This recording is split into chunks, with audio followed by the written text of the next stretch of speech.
Today I'm beginning a series on methodological considerations and undesigned coincidences. It's going to include some repeated material. There's probably no way around that, but hopefully there will be enough here that's new that it will be of interest to those of you who've been following my work for a long time.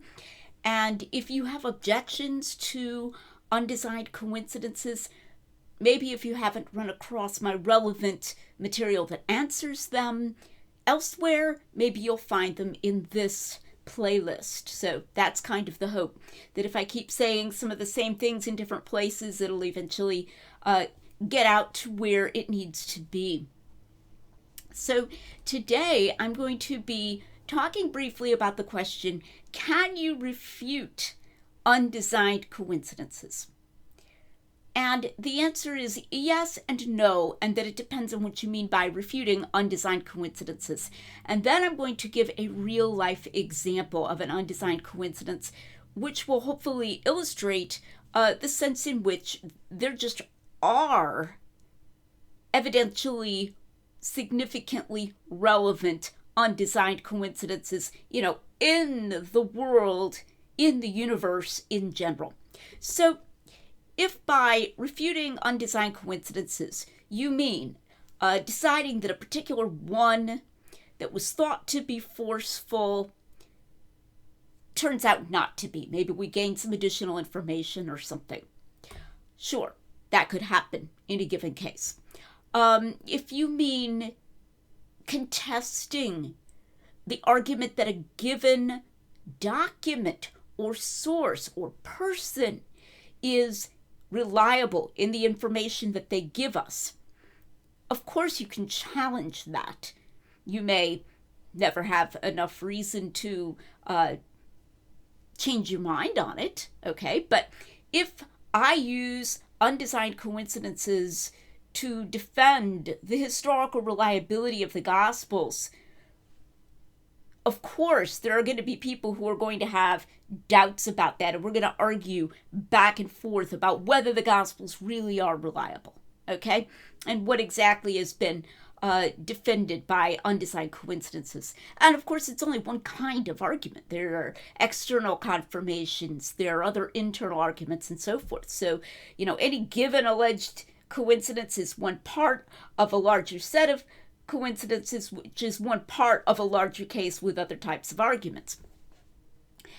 So if all you mean by refuting the argument from undesigned coincidences is refuting the argument for the reliability of the Gospels, go ahead and try, have at it. I don't think you're going to manage it. I don't think you're going to do it. I'm thoroughly convinced. But of course, are the Gospels reliable is not an a priori question. It's something that we have to settle on the basis of the evidence.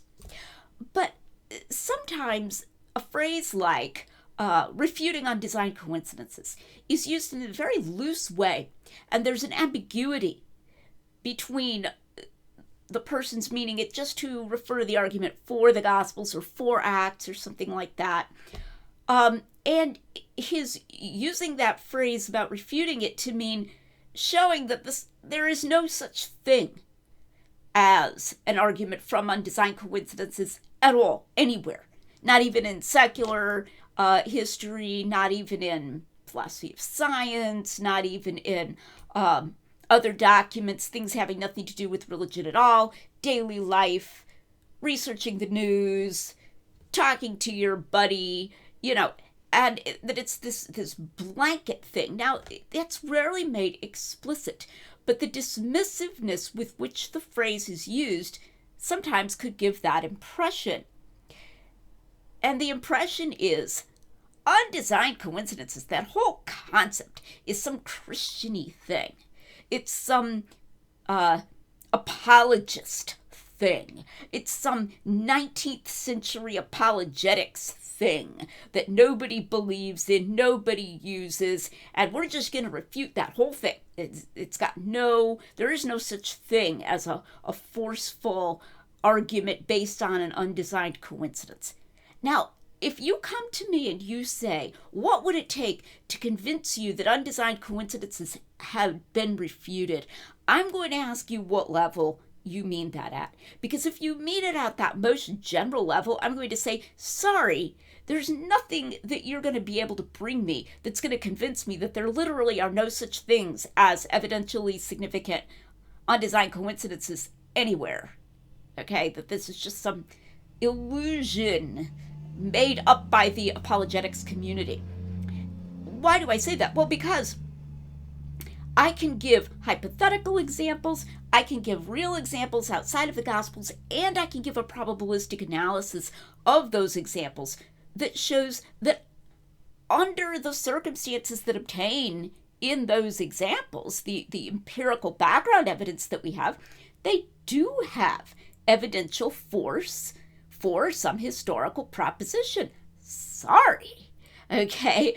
And it's also clear that if you have a source and you get a track record, you get evidential force for the truth and against the falsehood of the historical propositions within that source, be it a document or a person or whatever, that's got to be positively epistemically relevant as a track record argument to the reliability of that source. So sure, it's going to be built up of multiple instances, but you can just see schematically that it is the kind of thing that can be evidentially forceful. In illustrating this, I'll often use hypothetical cases. And if you watch my stuff, one of my favorites is a hypothetical case of two people who both claim to have witnessed a bank robbery. One of them says, I saw him trip when he ran away, referring to the robber. The other person says, and I looked down and noticed that his shoe was untied. And the person who says he saw him trip doesn't mention that the shoe was untied, and the person who mentions that the shoe was untied doesn't mention that he saw him trip. And this is clearly evidentially relevant to the statement that they both really witnessed a real historical event in which they were looking at the same person and so forth, just what they claim to be doing. And the casualness of it, the fact that each mentions only one part of it, is relevant to dependence and independence, something we're going to be talking about extensively in this series, both from the perspective of common sense and from the perspective of probability. You can see that the investigator ought to consider that fitting together there as at least some positive evidence that these two witnesses are telling the truth about the alleged bank robbery. Okay? So I think that kind of a modeling shows us that you're never going to completely just dismiss undesigned coincidence entirely. For the rest of this talk, I'm going to give an argument from a real case. Okay? So I've done a hypothetical case.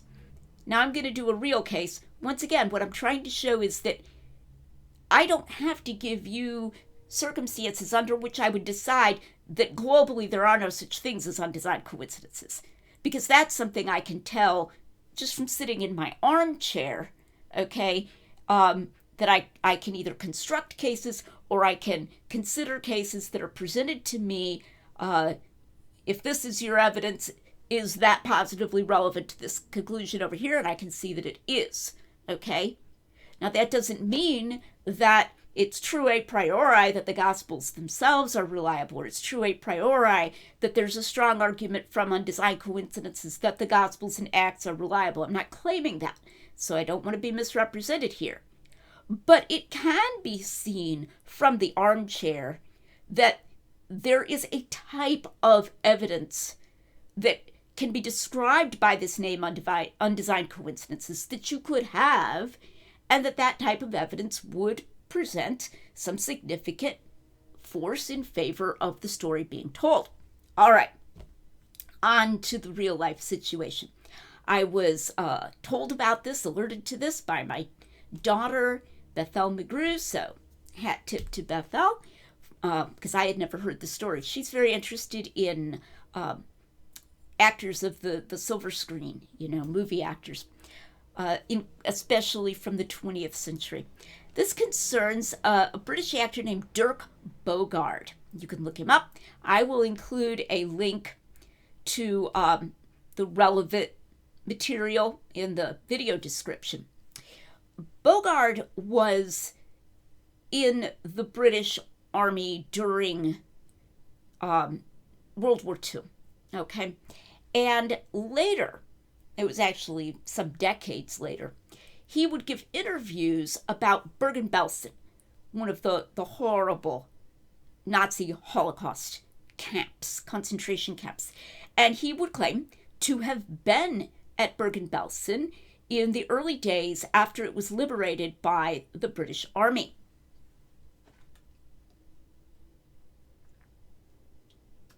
And Bogard would talk about how horrible this was, and he would give a detailed account. And he even said that it convinced him that, there was no God. I mean, it just really wrenched him. Bogard is dead now, and his biographer is a man named Coldstream. Now, I want to give credit to Mr. Coldstream because he has corrected himself on this. But Coldstream said that when he was first researching Bogard's life, he questioned whether Bogard had ever been to Bergen-Belsen. He thought it might have been a case of false memory syndrome, okay? That Bogard had just heard about Bergen-Belsen and it produced this fake memory in his own mind. Again, I give credit to Coldstream for admitting that he was wrong about this later on. I think perhaps he doesn't realize just how poor his reasons were originally for questioning Bogard, and I think he may still be too cautious about accepting Bogard's accounts of visiting Bergen-Belsen. But at least, he brought forward this other evidence, and that's a sign of honesty. I want to give that credit. Coldstream's original reasons were wonderful examples that I just have to talk about a little bit here of a priori history and argument from silence. So the a priori history aspect of it was that he was saying there was typhus in the liberated camp, and, Bogard didn't have to be there. Surely it would have been put out of bounds. They wouldn't have allowed you to just kind of go over there. And Bogard doesn't claim that he had any special reason to go. He just went over there with some of his friends to see it because he'd heard about it. In fact, he even says that he was hoping to get a pair of German boots that might have been abandoned at the camp. And that was part of the reason, kind of a frivolous reason for going over there. So Coldstream was kind of saying, surely they wouldn't have just let anybody wander over there, Kind of similar to what scholars do when they say, surely the Jerusalem leaders wouldn't have let Jesus go to the temple again, enter the temple again on a later Passover if he had cleansed the temple on an earlier Passover, as an argument against two temple cleansings.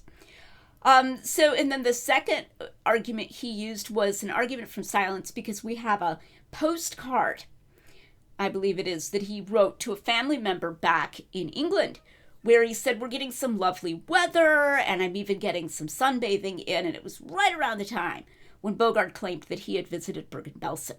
And so Coldstream reasoned, why would he write this cheerful sounding postcard and not mention, I saw this and this showed why the war was justified. Now, this is really tin-eared because this would be a very traumatizing experience. And in fact, Bogard didn't speak of it for some time afterwards.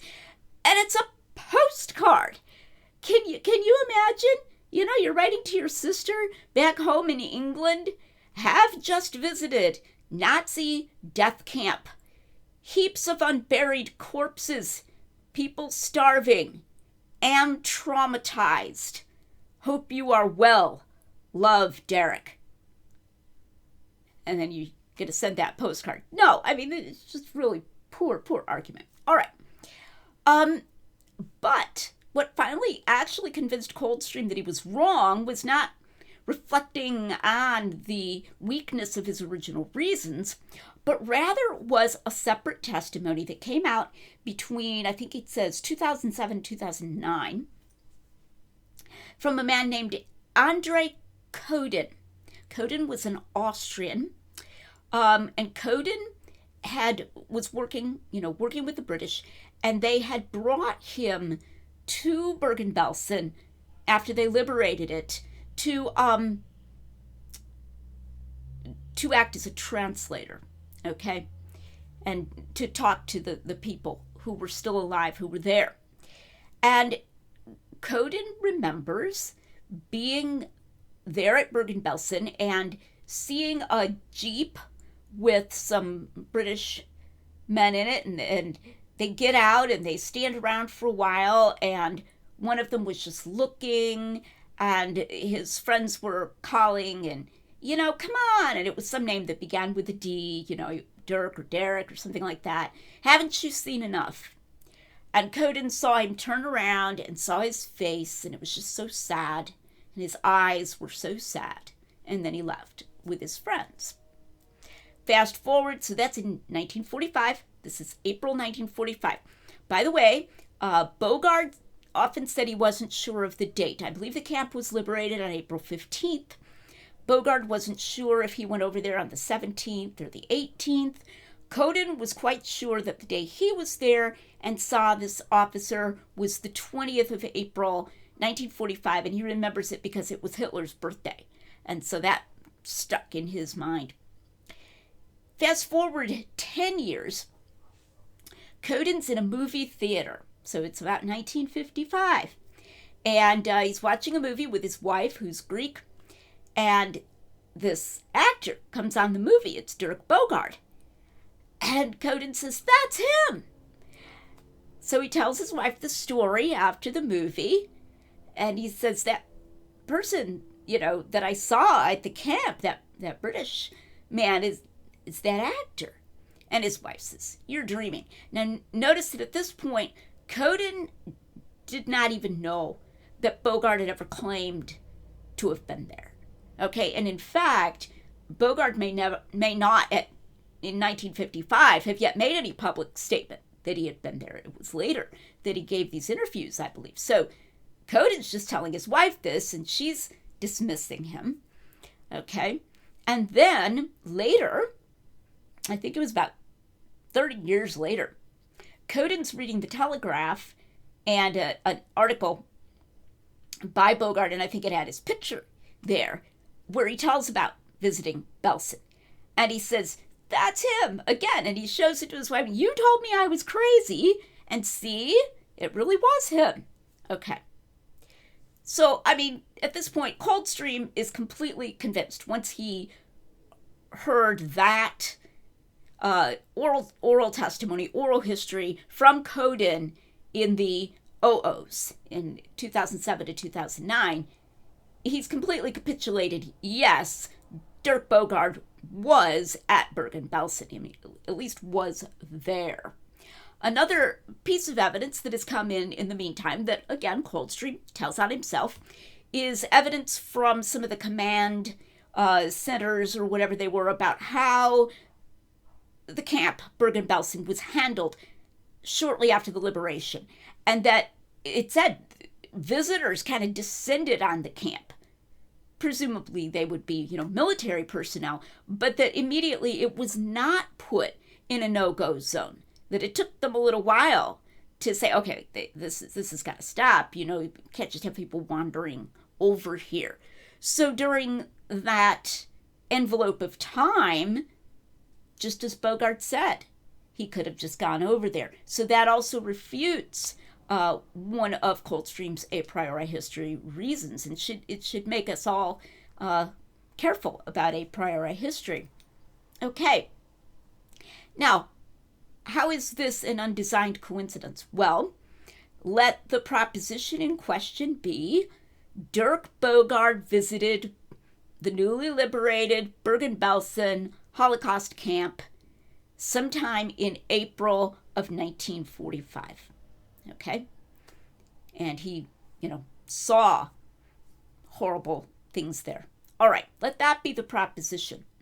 We have Bogard's explicit testimony to that effect, which Coldstream questioned. And then we have Coden's testimony that he saw someone there whom he recognized much later on the screen as Bogard, okay, that he saw him there around the very time that Bogard said he was there. And yet this appears to be undesigned because Coden did not even know that Bogard claimed to have been there at the time that he first told this to his wife. In fact, she dismissed it because all there was to go on was Coden's claim to recognize Bogard in the movie. Okay? So it appears to be quite independent. It's not that Coden had read Bogard's account and then was saying, oh yeah, I think I saw him, or, influenced in his own memories by Bogard's account, nor do we have any other source that they were both borrowing for other than reality, that they would both have been getting their facts from, where they're each copying some part of it. Their own memory claims are going back allegedly to the facts, to that day and that time period in that newly liberated camp. Okay? So there's that. There's external evidence of independence. There's also internal evidence of independence. Bogard doesn't tell, as far as I know, in his accounts, of standing there looking at the piles of bodies and the horror, and his friends calling him, come on, let's go, haven't you seen enough? That's only in Coden. And there's a lot more to Bogard's testimony, like of meeting, tells about meeting a woman who was starving to death and she wanted to see a newspaper and so forth. And none of that is found in Coden. Coden doesn't claim to have witnessed that. So there's variation in the accounts. In fact, one could even argue that it's a little unclear where the Jeep was coming from in Coden's account and whether Coden is implying that those men were there for only a very short time. So there's even some possibility of contradiction because Bogard tells of a longer time that they spent there where, I'm not saying, hours and hours, but that they went around the camp and they had that conversation with that woman and so forth. Whereas, you might think from Coden's testimony, they drove up in their Jeep from completely far away, somewhere not in the camp. They get out of their Jeep, they stand there for, maybe 10 minutes.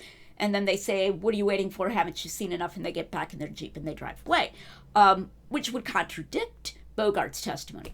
I think they can be plausibly harmonized given what I know now. But the point is there's internal evidence of independence as well. But they both agree that Bogard was there at Bergen-Belsen in April of 1945.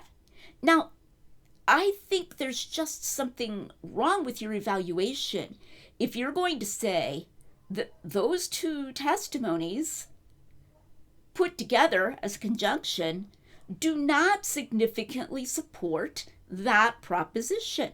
I think you should just be able to see that they do. So that is an example that tells you why I'm never going to agree that you could just totally refute the argument from undesigned coincidences en toto, to just remove it and say there is no such argument, there are no such cases that have any historical force or any worth speaking of at all. This instance, I think, has quite significant historical force for the proposition that Bogard did visit Bergen-Belsen. Okay, now, no doubt, any skeptics who are watching this are going to go away and say, well, that wasn't what I meant anyway. Well, okay, then be a little less dismissive in the way you talk about it. Be a little more focused in what you're claiming and in what you're asking us to do. If you're asking someone who's using that argument for the Gospels to state conditions under which he would abandon the argument from undesigned coincidences, in what sense do you mean abandon it only for the Gospels or what? Okay. That's my first presentation, and next time we're going to start talking about independence and dependence and what those mean in the context of undesigned coincidences and why that's important. So I hope you'll come back next time to the Lydia Magruder channel where we're making common sense rigorous.